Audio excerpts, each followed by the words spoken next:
pourrez pas dire que vous ne savez pas ce qu'est une métropole, à quoi ça sert et ce qu'elle fait. Vous pouvez l'apprendre en regardant Métro Hebdo chaque week-end sur Télé Grenoble et ça dure moins de 6 minutes. Vous savez par exemple que la métropole investit et s'investit pour la requalification d'un centre-ville plus adapté aux usages de tous au quotidien. Cœur de ville, cœur de métropole avance et l'avenue Félix Vialet va bientôt respirer. Les arbres en mauvais état avaient été retirés, de nouveaux viennent d'être plantés. Des essences plus adaptées à l'environnement urbain. Des pruniers, des poiriers, des savonniers de Chine et des érables qui vont composer un alignement composite agréable et viable. Et ces travaux en cœur de métropole sont aussi l'occasion de végétaliser davantage la ville. Souvent, les arbres sont déjà anciens et ont des problématiques sanitaires.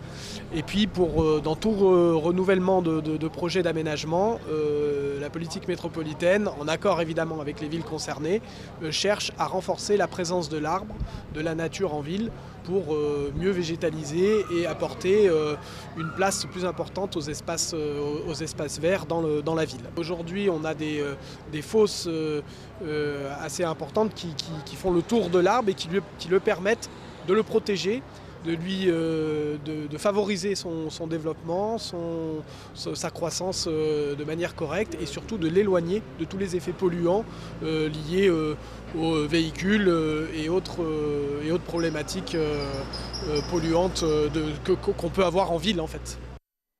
Ces travaux permettent aussi de moderniser le mobilier urbain, comme sur la place Grenette.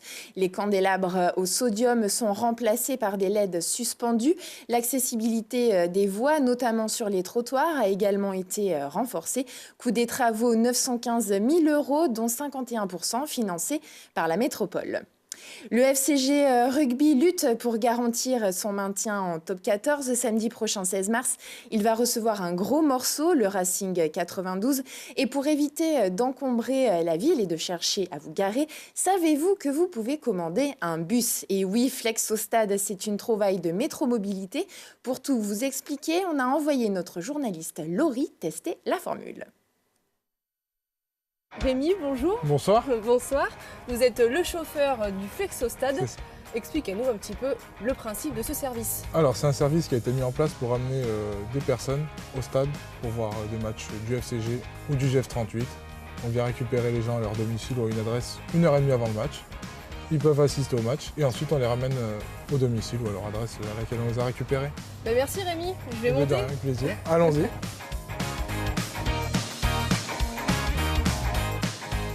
Waouh, Etienne Fourcade est là, le talonneur du FCG. J'ai trop de la chance, c'est dans le bus. Tu fais quoi? Salut Laurie, écoute, je profite de l'offre Flex au stade pour me rendre au stade des Alpes pour supporter les collègues du GF38. Tiens Laurie, comment tu vas? Salut, Maxime Spanorao, le capitaine du GF38. Je suis hyper bien entouré, j'ai trop de la chance. C'est ça. Est-ce qu'il faut que je te rappelle les règles du Flex au stade? Vas-y, je suis concentré. Alors je t'explique. Tu te rends sur flexostade.fr. L'inscription est gratuite et ouverte à tous. Il y a 4 places à gagner VIP, ainsi que la navette qui vient chercher à ton domicile et qui te ramène dans l'une des 49 communes de l'agglomération grenobloise. Allez chauffeur, on est parti. Maxime, on te dépose.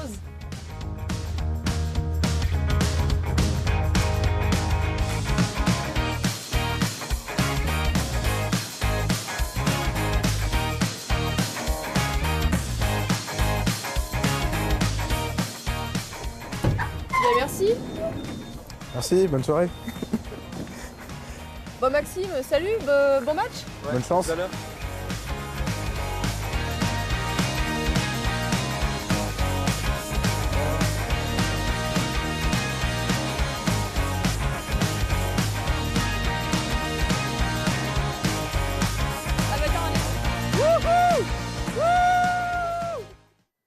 Et pour la petite histoire, sachez que le GF38 a gagné ce match contre le Red Star. Alors vous avez retenu, inscrivez-vous sur flexostade.fr pour en profiter dès samedi prochain pour la réception du Racing 92. Ce sera à 18 h au Stade des Alpes. Je vous souhaite un très bon match et un très bon week-end.